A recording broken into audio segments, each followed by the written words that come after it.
I'd like to say, Kate, I love kale, and Joanna, I love laundry, so I should come and network with you later. But my next cooking class is a macaroon class in January with my daughter in Paris, so that's probably not very PC in terms of what you do.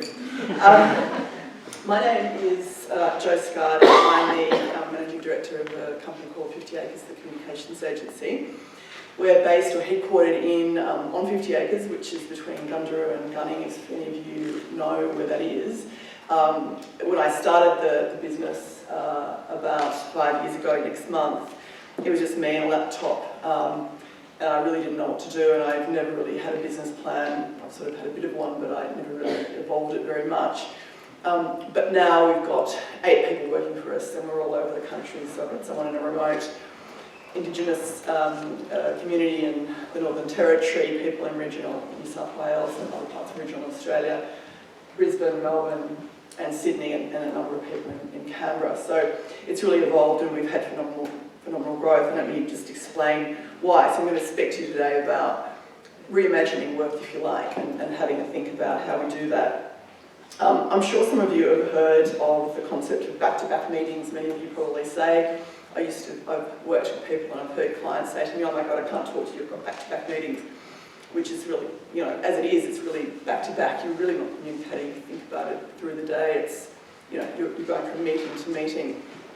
When I was looking for inspiration for this talk tonight, I drew on some of the wisdom of a guy called Jason Fried from the Basecamp, CEO of Basecamp, which is a project management platform based in the US. And one of the things he says is that the biggest distractions that we have in the workplace when we go to an office is managers and meetings. He calls it the M&N factor, which is absolutely true. We're running from meeting to meeting, and what do we really do through the day?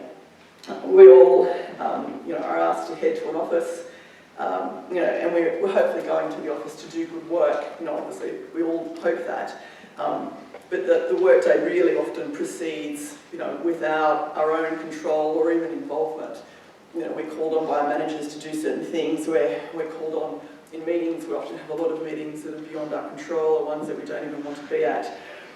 So really, if you think about it, the way we're working, the way we are working in our working lives is very different to the way our lives really is. If you think about it, we've all got access to this extraordinary technology at the end of our fingertips. We can find the answer to any question pretty much immediately at 24 hours a day.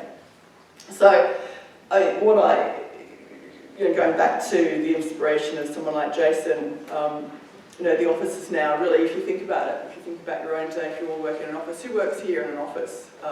You all work in an office, some of you do. It's a series of moments. If you think about it, it's, there's meetings, there's interruptions, there's moments where you're interacting, having a cup of tea, you're walking from place to place. But how much quality time do you really get in terms of being able to sit down and think and create productive work? Technology. If you think about it, I often speak about work and flexibility, and one of the things I often say is, I can remember a time when I first started working as a political advisor to a minister many years ago, possibly before some of you were born. We used to type speeches on a typewriter. We'd reflect on them. We'd give it to the minister. He'd look at them. He'd come back with some feedback, which was actually handwritten on the piece of paper. We had time to reflect and talk to each other. The world is very different now.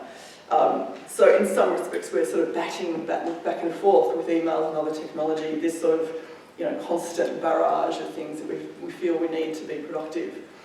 There's hundreds of apps and hundreds of blog posts about how to deal with your inbox. 20 years ago, we didn't have an inbox, but we still managed to communicate and survive. We're busy being busy, and we've really, I think, stopped thinking and really focused on productivity. So I suppose what I really come to the crux of what I'm saying is we need to think about flexible work, and this guy, I hope, is representative of that. For the average knowledge worker, we don't need to be anywhere. I often work from the pool side if my kids are doing swimming lessons, or the field side of hockey. And as far as I go with my clients, if they have an intolerance of that, then they're not probably the people that I want to work with. And I've really never had anyone take umbrage at it. You know, flexible working is really working where you want to work, and you really can work anywhere pretty much these days. Unfortunately, I don't have that sort of view where I live at Gunning. It's not like that. It's a bit shaly and there's a lot of sheep. But, you know, we really can work anywhere that we feel that we can be productive. Obviously, for everyone in the room, or, you know, if you're a doctor, you need to be in a hospital or wherever it is, but there is possible, I think, now to be able to do a great deal of stuff that we never imagined we could. This next slide is meant to reflect the euphoria, I suppose, that you can have, and the huge sort of choice, happiness and flexibility that you can get from being able to choose where you want to work, you know, when it best suits you. Thank you very much.